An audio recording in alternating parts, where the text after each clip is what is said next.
Welcome to my YouTube channel. तो guys आज हम आए थे Meera Bagh Saint Mark's school.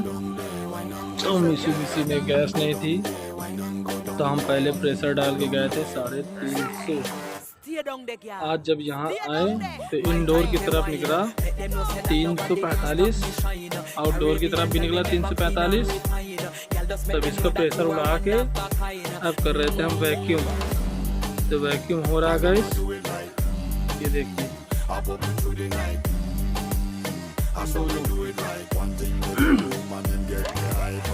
और ये ब्लू स्टार का लगा था चिल्लर प्लांट। अभी इस एसी में भी गैस डालना हमको, और इसके बगल में एक और एसी है, वहाँ भी डालना है। तो गैस फटाफट करते हैं वैक्यूम, फिर आपको दिखाते हैं जब गैस हम डालेंगे।